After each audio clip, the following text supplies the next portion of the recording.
నేను నా కొడుకు పవన్ కళ్యాణ్ గారు అధికారంలోకి వచ్చేసాం కాబట్టి ఈ రాష్ట్ర ప్రజలు ఏమైపోయినా పర్వాలేదు, వీళ్ళకి మనం చెప్పింది ఏది చేయాల్సిన అవసరం లేదు అని ఎంత కేర్లెస్ గా ఈ ప్రభుత్వంలో ఉన్న పెద్దలు ప్రవర్తిస్తున్నారో మనం అందరం కూడా గమనించాలి.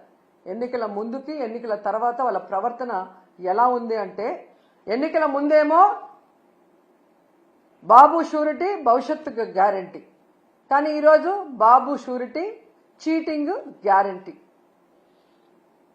సైకిల్ కోటేస్తే ఫ్రీ బస్ మీ ఇంటి ముందుకే వచ్చేస్తుంది, గ్లాస్ కోటేస్తే ఏ క్లాస్ ఉద్యోగాలు మీకు వస్తాయి, పువ్వు కోటేస్తే పువ్వుల్లో ప్రతి మహిళకి 1500 మీ ఇంటికి వచ్చేస్తుంది, కూటమికి ఓటేస్తే ప్రతి బిడ్డకి స్కూల్కి వెళ్లే వాళ్ళకి 15,000 మీకు వచ్చేస్తాయని చెప్పారు.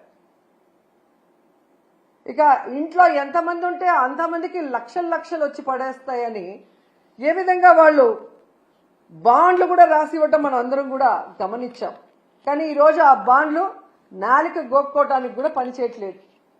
అసలు వీళ్ళు చేసిన ప్రచారం ఎలా ఉంది అంటే, రామానాయుడు గారు సైకిల్ వేసుకొని ఒక ఇంటికి వస్తారు, ఈ రోజుకి కూడా ఎక్కడ చూసినా అది వాట్సాప్ లో తిరుగుతుంది.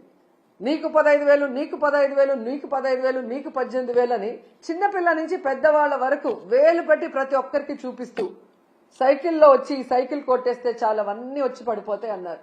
మరి అదే సైకిల్ మీద ఈ రోజు వెళ్లి అవన్నీ ఎందుకు వాళ్ళకి అందించలేకపోతున్నారు?